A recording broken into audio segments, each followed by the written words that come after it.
One behavior change that you think all leaders need is what? It's going to be simple.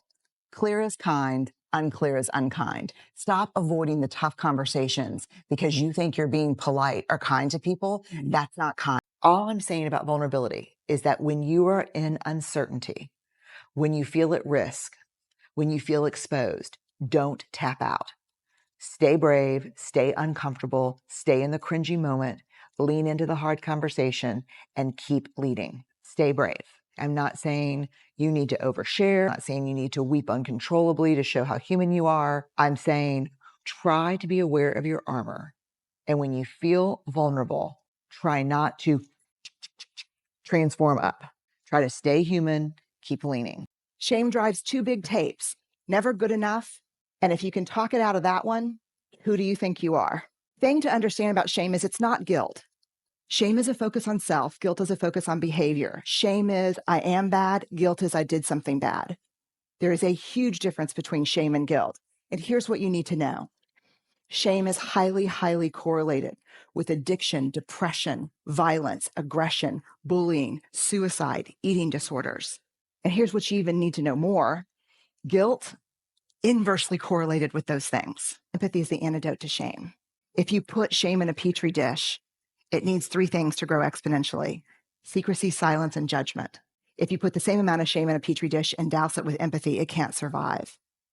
The two most powerful words when we're in struggle, me too. What would you say to all the men of the world in general?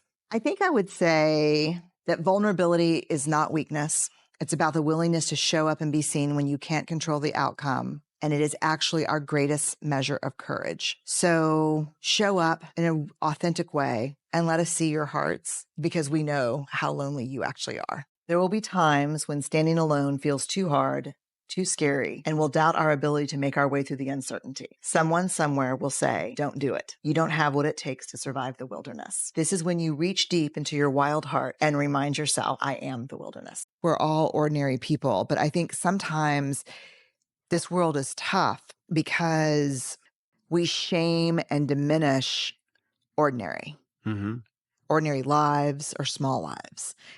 Ordinary moments are, we chase extraordinary moments instead of like being grateful for ordinary moments until hardship happens. One of the cheapest, easiest ways to lead is to give people someone to hate and blame for your misery. And so we have to really watch that in our country right now. All you have to do when people are in uncertainty and fear is give them someone to blame and give them a reason to blame them. Yeah. And then step back and watch everything just fall apart. Leadership used to be about muscle. Today it's about brain, but moving forward, it'll be about heart. No matter how great the algorithm is, you won't replace what makes us uniquely human, which is courage, connection, and empathy. Belonging. We're wired for love. We're hardwired for belonging. It's in our DNA. But let me tell you what belonging is. The opposite of belonging from the research is fitting in.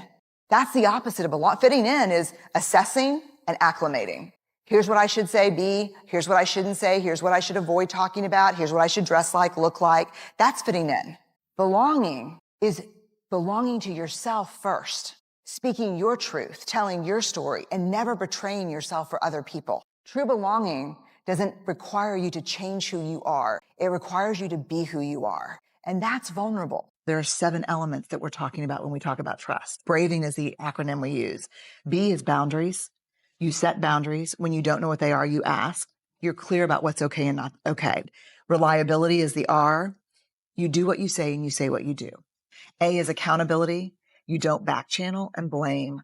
You hold people accountable in a straightforward way. V, which I think is really interesting, is the vault. Not only do you not talk out of school between us, you don't come in here and say, hey, look, I know what's going on with Don, blah, blah, or using stories that are not mine as currency. Then we go to I, integrity, which is choosing courage over comfort, practicing your values. It's choosing what's right over what's fun, fast, and easy. We have a culture of people who don't do discomfort. And then we go to N for non-judgment. You can ask for help without feeling judged, and I can ask for help without judging myself. And then generosity, which is when something happens, I assume positive intent. When perfectionism is driving, shame is always riding shotgun. And fear is the annoying backseat driver. We struggle with perfectionism in areas where we feel most vulnerable to shame.